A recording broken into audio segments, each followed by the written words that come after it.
बिस्मिल्लाहिर्रहमानिर्रहीम। अस्सलामु अलैकुम डियर स्टूडेंट। आज का जो हमारा टॉपिक है उसमें हमने क्लासिफिकेशन ऑफ ऑर्गेनिक कंपाउंड का दूसरा हिस्सा डिस्कस करना है।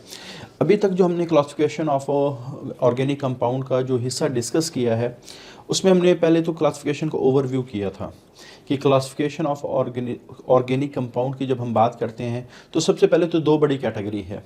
एक ओपन चेन ऑर्गेनिक कंपाउंड है जिसको हम ए साइक्लिक भी कह सकते हैं या एलिफैटिक ऑर्गेनिक कंपाउंड भी हम कह सकते हैं। फिर उसके दूसरे मुकाबले में साइक्लिक कंपाउंड थे या रिंग कंपाउंड थे, या आप कह सकते हैं कि जो क्लोज चेन कंपाउंड थे। तो इस तरह के कंपाउंड हमने फिर ओपन चेन के अंदर हमने बात की थी। हमारे पास दो तरह के कंपाउंड हैं, एक को हमने कहा था स्ट्रेट चेन है, दूसरे को हमने कहा था ब्रांच चेन है। इसी तरह जब हम क्लोज चेन की तरफ आए थे तो हमने कहा था कि क्लोज चेन को मज़ीद दो कैटेगरी में हमने डिवाइड किया है, होमोसाइक्लिक और हेट्रोसाइक्लिक। फिर जो होमोसाइक्लिक है इसको फर्दर हमने डिवाइड किया था दो तरह की कंपाउंड में, एलिसाइक्लिक जो लास्ट लेक्चर में हमने डिस्कस कर लिए थे कि ऐसे साइक्लिक कंपाउंड जिनकी नेचर एलिफैटिक हो, ओपन चेन के ऑर्गेनिक कंपाउंड की तरह की हो, तो उसको हम कहते हैं एलिसाइक्लिक। फिर हमने कुछ एग्जांपल भी डिस्कस की थी। हाँ, एलिसाइक्लिक दूसरे जो होमोसाइक्लिक कैटेगरी है उसको हम कहते हैं एरोमेटिक। उसको आज हमने डिस्कस करना है कि what are aromatic compound. Basically ये जो वर्ड है एरोमा, ये खुशबू से निकला है। तो शुरू में जितने भी कंपाउंड हमारे पास डिस्कवर हुए एरोमेटिक, तो उसमें से स्मेल आती थी, स्मेल। तो इस वजह से उन कंपाउंड का नाम रख दिया गया एरोमेटिक कंपाउंड।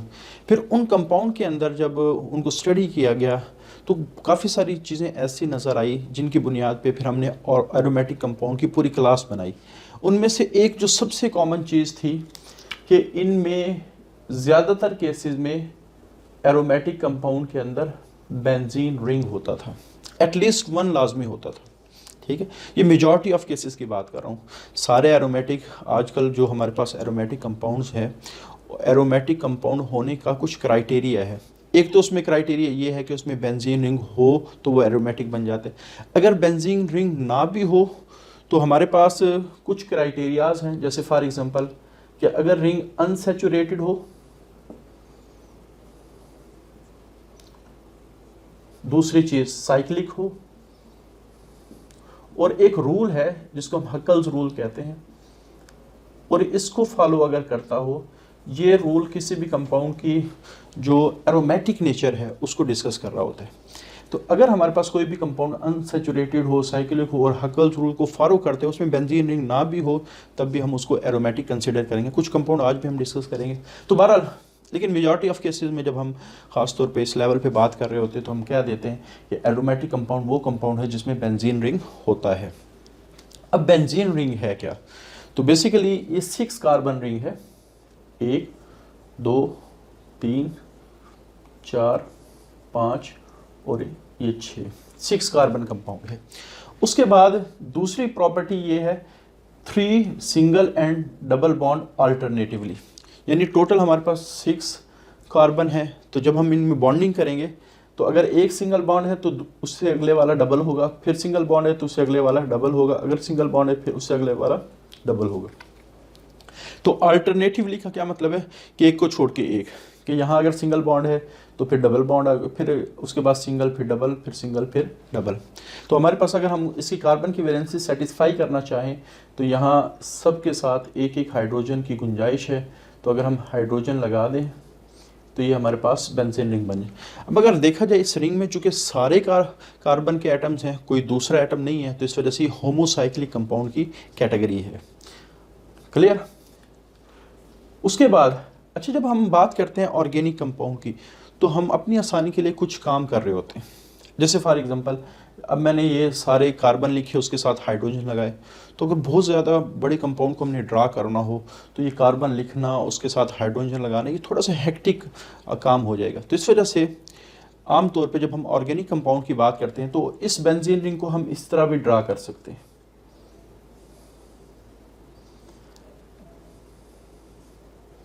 ऐसे बेंजीन रिंग को हम इस तरह भी ड्रा कर सकते हैं। अब ऑर्गेनिक कंपाउंड में ये जो कॉर्नर होता है जहां हम कुछ नहीं लगा रखते, तो इस पर आमतौर पे कार्बन और हाइड्रोजन कंसिडर किया जाता है कि जहां कुछ ना लगा हो वहाँ कार्बन और हाइड्रोजन मौजूद होगा। जैसे इस रिंग में मैंने कुछ भी नहीं लगाया, ना कार्बन लगाया ना हाइड्रोजन लगाया, तो इसके हर कॉर्नर के ऊपर क्या कंसीडर होगा, कार्बन और हाइड्रोजन कंसीडर होगा। हाँ, कितने कार्बन होंगे कितने हाइड्रोजन होंगे तो ये डिपेंड करता है उसके बॉन्ड्स के ऊपर। अच्छा, जैसे मैं कहता हूँ कि हमारे पास एक ब्यूटेन है, सपोज मैं कह रहा हूँ ब्यूटेन है, CH3 CH2 CH2 CH3। अब मैंने इतने सारे इसके अंदर C लिखा, H3 लिखा, लेकिन अगर मैं इसको सिंपली इस तरह ड्रा कर दूं, इस तरह, तो ये भी ब्यूटेन है कि ये कॉर्नर एक कार्बन को रिप्रेजेंट करता है, ये दूसरे को, ये तीसरे को, ये चौथे को रिप्रेजेंट करता है। अगर यहाँ डबल बॉन्ड हो ऐसे, तो इसके दरमियान में मैं ऐसे डबल बॉन्ड लगा दूं, तो यहाँ इसको शो करने के लिए मैं यहाँ डबल बॉन्ड सिर्फ लगा देता हूँ। तो अपनी आसानी के लिए हम क्या करते हैं, आमतौर पे कार्बन और हाइड्रोजन नहीं लिखते, जिससे हमारे लिए रिंग्स को ड्रा करना बड़ा आसान हो जाता है। यहाँ तो छोटा सा रिंग है, लेकिन बाज़ बड़े बड़े हार्मोन्स हैं, आप कह सकते हैं बड़े बड़े अल्कलॉइड्स हैं, ऐसे उनके स्ट्रक्चर इतने कम्प्लेक्स हैं, काफ़ी सारी मेडिसिन के स्ट्रक्चर इतने कम्प्लेक्स हैं, अगर उनको हम ड्रा करना चाहें तो अगर हर एक के साथ हम कार्बन लगाएं तो हमारे लिए बड़ा मुश्किल हो जाए। तो अपनी आसानी के लिए हम क्या करते हैं, कार्बन और हाइड्रोजन। हाँ, अगर इसके अलावा कोई और चीज़ हो तो वो लाजमी हम लिखेंगे। जैसे फॉर एग्जांपल अगर यहाँ नाइट्रोजन लगा होता तो नाइट्रोजन हम लाजमी लिखते। तो बहरहाल बेंजीन रिंग को तो एक तो हम उसके एलिमेंट के साथ शो कर सकते हैं या बगैर एलिमेंट के भी शो कर सकते हैं।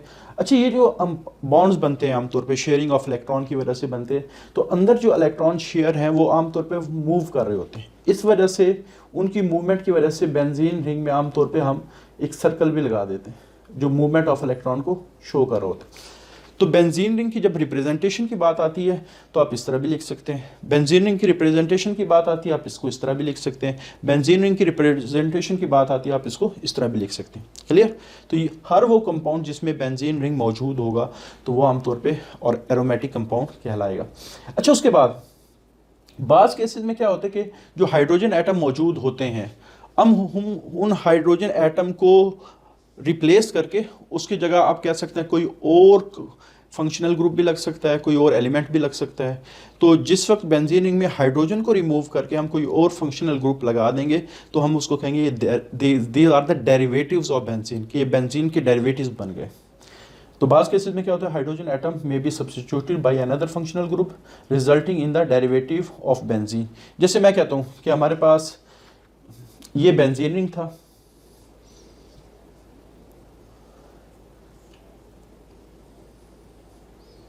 ये बेंजीन रिंग था और इसके साथ हर एक के साथ एक एक हाइड्रोजन लगा हुआ है, हाइड्रोजन लगा हुआ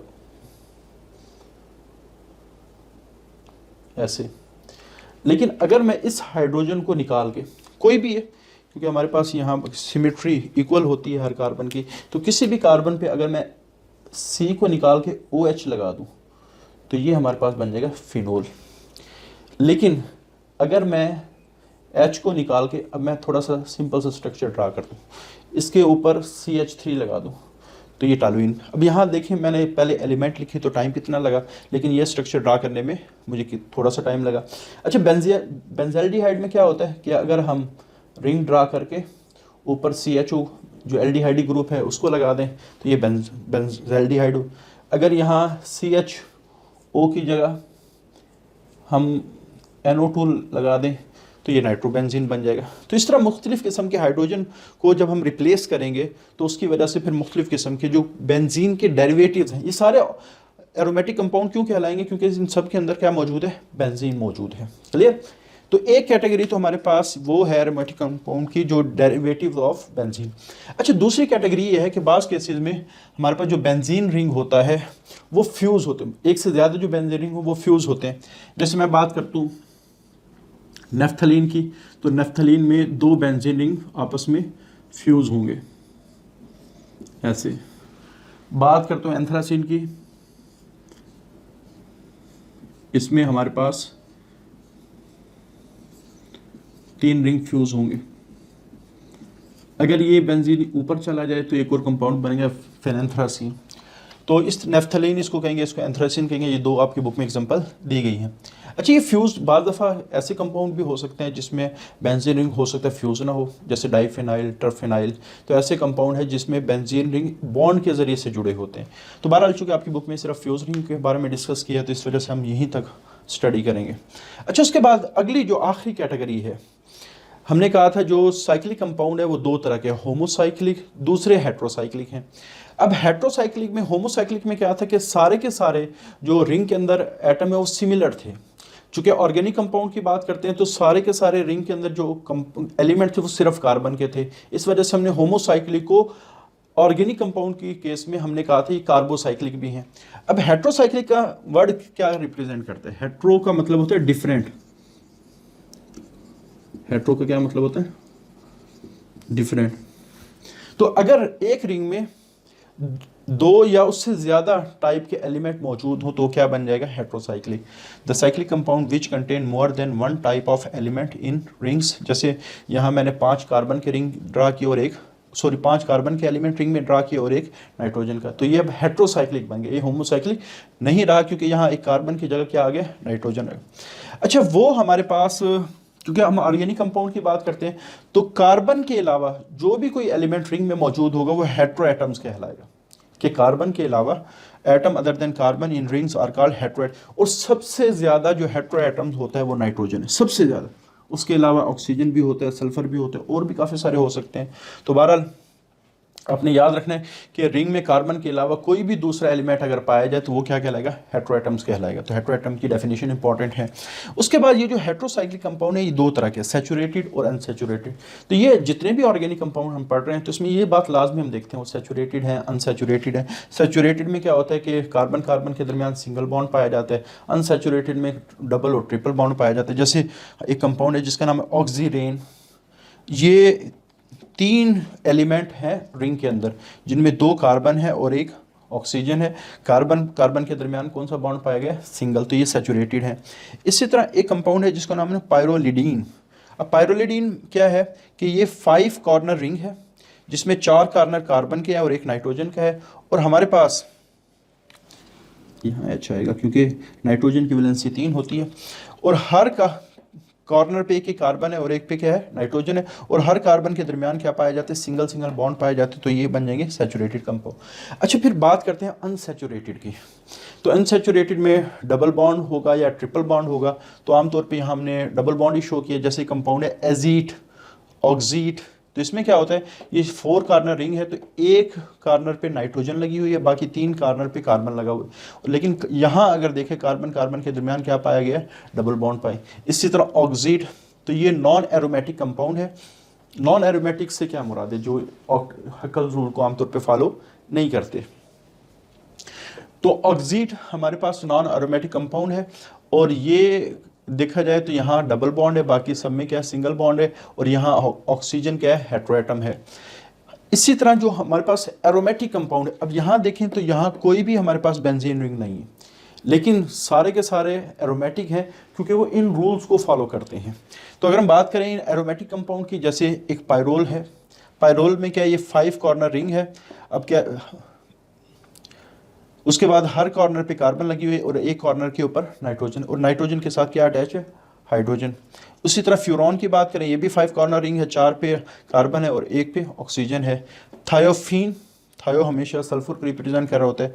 तो इसमें भी जो 5 कॉर्नर रिंग है तो हर कॉर्नर के ऊपर एक पे सल्फर है और चार कॉर्नर के ऊपर कार्बन मौजूद है। पायरिमिडीन, ये 6 कॉर्नर रिंग है तो इसमें हर कॉर्नर के ऊपर कार्बन है लेकिन एक कॉर्नर के ऊपर क्या मौजूद है? नाइट्रोजन मौजूद है। लेकिन बुक में ना इसको इस फॉर्म में लिखा हुआ है। अगर आप देखा जाए, चूंकि ये एरोमेटिक कंपाउंड है, इसमें तो आमतौर पे डीलोकलाइजेशन ऑफ इलेक्ट्रॉन भी हम शो कर देते हैं काफ़ी सारे ऑर्गेनिक कंपाउंड में। तो इस वजह से अगर हम सिंपली इसको इस तरह भी लिख दें और यहाँ इस तरह सर्कल बना देते हैं तो ये सर्कल क्या, ये डीलोकलाइजेशन ऑफ इलेक्ट्रॉन को शो कर रहा होता है। अगर मैं इसको इस तरह लिख दूँ तो ये ऐसे, अगर मैं इसको इस तरह लिख दूं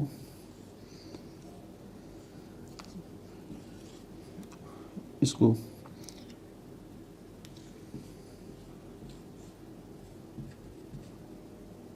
ऐसे। अच्छा, इसको इस तरह भी लिखा जा सकता है कि बजाय हम डीलोकलाइजेशन करने के अलग-अलग से बॉन्ड बना दें। तो बहरहाल जैसे आपका दिल करे, लेकिन बुक में चूँकि इस तरह लिखा हुआ है तो कोशिश क्या करें जिस तरह बुक में जो चीज़ लिखी हुई हो आप उस तरह लिखा करें। इससे ये होता है कि एग्ज़ामिनर ज़्यादा इम्प्रेस होता है कि बच्चे ने बुक को प्रॉपर अंदाज में फॉलो किया है। ऐसे क्लियर। तो बहरहाल हमारे पास ये हेट्रोसाइक्लिक कंपाउंड में हमने दो तरह के कंपाउंड की बात की, सैचुरेटेड और unsaturated. Unsaturated further non aromatic और एरोमेटिक में डिवाइड करेंगे। तो ये तो एग्जांपल आपकी बुक में नहीं लिखी हुई, लेकिन आप लोग लिख सकते हैं पेपर के अंदर। जब आप हेट्रोसाइक्लिक कंपाउंड को आप डिफाइन करेंगे या आप कह सकते हैं उनकी डिटेल लिखें तो एग्जांपल लिखेंगे तो इंशाल्लाह नंबर अच्छे मिल जाएंगे। तो ये हमारा क्लासिफिकेशन ऑफ ऑर्गेनिक कंपाउंड है, लेकिन इसमें हमने सिर्फ क्लासिफिकेशन की on the basis of structure कि जो नेचर ऑफ रिंग्स हैं या आप कह सकते हैं नेचर ऑफ चेन्स हैं, उनके लिहाज से हमने स्ट्रक्चर की बुनियाद पे क्लास। अगला जो हमारा टॉपिक होगा वो on the basis of functional group होगा। तो उसमें भी काफ़ी सारी मुख्तलिफ़ किस्म के ऑर्गेनिक कंपाउंड की कैटेगरीज सामने आएंगी। तो आज के लिए इतना ही। अल्लाह हाफिज़।